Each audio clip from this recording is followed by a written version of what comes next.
ಮೇಘ್ನಾರಾಜ್ ಎರಡನೇ ಮದುವೆಗೆ ಸಿದ್ಧತೆ ಆಯಿತು. ಕೊನೆಗೂ ಮದುವೆಗೂ ರೆಡಿ ಆಯಿತು. ಇನ್ನೇನು ಕೇವಲ ಒಂದೇ ಒಂದು ವಾರದಲ್ಲಿ ಮೇಘ್ನಾರಾಜ್ ರವರ ಎರಡನೇ ಮದುವೆ. ಧ್ರುವ ಸರ್ಜಾ ಅಡ್ಡಿ ಆಗ್ತಾರಾ?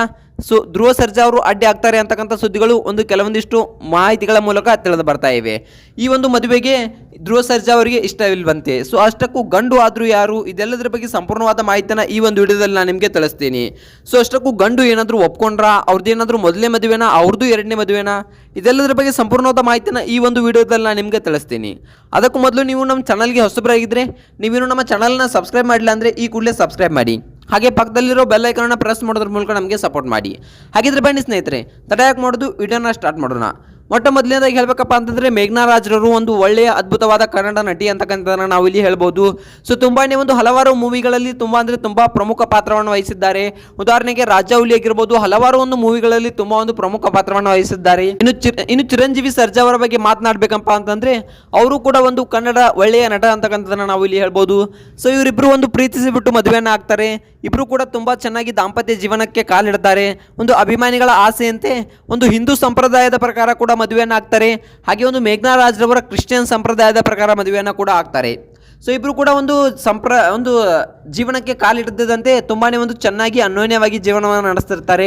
ಆದರೆ ದುರಾದೃಷ್ಟವಶಾತ್ ಹೇಳಬೇಕಪ್ಪ ಅಂತಂದರೆ ದೇವರು ಎಲ್ರಿಗೂ ಮೋಸ ಮಾಡಿಬಿಡ್ತಾನೆ. ಯಾವ ಜೋಡಿ ಚೆನ್ನಾಗಿರುತ್ತೋ ಆ ಜೋಡಿಯಲ್ಲಿ ಒಬ್ಬ ದೇವರು ಮೋಸ ಮಾಡಿರ್ತಾನೆ. ಯಾಕಪ್ಪ ಅಂತಂದರೆ ಇಬ್ಬರಲ್ಲಿ ಒಬ್ಬರನ್ನ ಆ ದೇವರು ಕರ್ಕೊಂಡಿರ್ತಾನೆ. ಈಗ ನಾವು ಉದಾಹರಣೆಗೆ ವಿಜಯ ರಾಘವೇಂದ್ರ ಅವ್ರನ್ನ ನೋಡ್ಬೋದು. ಅವರ ಹೆಂಡತಿ ಕೂಡ ತುಂಬಾ ಒಂದು ಒಳ್ಳೆಯ ಸ್ವಭಾವದವರು. ಸ್ಪಂದನಾ ಅವರು ಕೂಡ ಒಂದು ಒಳ್ಳೆಯ ನಡತೆ ಉಳ್ಳವರು. ಇಬ್ಬರು ಕೂಡ ತುಂಬಾ ಚೆನ್ನಾಗಿ ಒಂದು ಒಳ್ಳೆ ಬಾಂಡಿಂಗ್ನಲ್ಲಿದ್ದರು. ಅವರನ್ನ ಬಿಟ್ಟು ಜೀವವೇ ಇಲ್ಲ ಅಂತಕ್ಕಂಥದ್ರಿಂದ ಒಂದು ರಘು ಅವರು ತಿಳಿಸ್ತಾ ಇದ್ರು. ಅದಕ್ಕೆ ನೋಡ್ಬೋದು, ಅಲ್ಲೂ ಕೂಡ ಒಂದು ಸ್ಪಂದನಾ ಅವರನ್ನ ದೇವರು ಕರ್ಕೊಂಡ್ಬಿಟ್ಟ. ಯಾವ ಜೋಡಿ ಚೆನ್ನಾಗಿರುತ್ತೋ ಅನ್ಯೋನ್ಯವಾಗಿರುತ್ತೋ ಆ ಜೋಡಿಯಲ್ಲಿ ಒಬ್ಬರನ್ನ ದೇವರು ಕರ್ಕೊಂಡೇ ಬಿಡ್ತಾನೆ.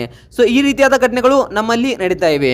ಇನ್ನು ಕನ್ನಡ ಇಂಡಸ್ಟ್ರಿ ಆಗಿರ್ಬೋದು, ಹಲವಾರು ಇಂಡಸ್ಟ್ರಿಗಳಲ್ಲಿ ನಾವು ನೋಡ್ಬೋದು.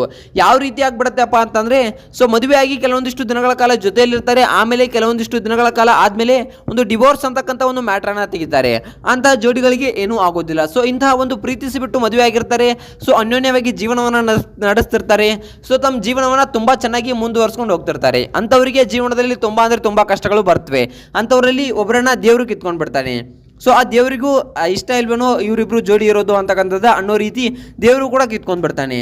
ಈ ರೀತಿಯಾದ ಘಟನೆಗಳು ನಡೀತಾ ಇವೆ. ಇನ್ನು ಮೇಘ್ನಾರಾಜ್ ರವರ ಎರಡನೇ ಮದುವೆ ಬಗ್ಗೆ ನೋಡ್ಬೇಕಪ್ಪ ಅಂತಂದ್ರೆ, ಇವರು ಎರಡನೇ ಮದುವೆಗೆ ಮೊದಲನೇದಾಗಿ ಹೇಳಬೇಕಪ್ಪ ಅಂತಂದ್ರೆ, ನಾನು ಯಾವುದೇ ಎರಡನೇ ಮದುವೆಯನ್ನು ಆಗೋದಿಲ್ಲ ಅಂತಕ್ಕಂಥ ಮಾತನ್ನು ನಟಿ ಮೇಘ್ನಾರಾಜ್ ರವರು ಎಲ್ಲರ ಮುಂದೆ ಸ್ಪಷ್ಟವಾಗಿ ಹೇಳಿದ್ರು.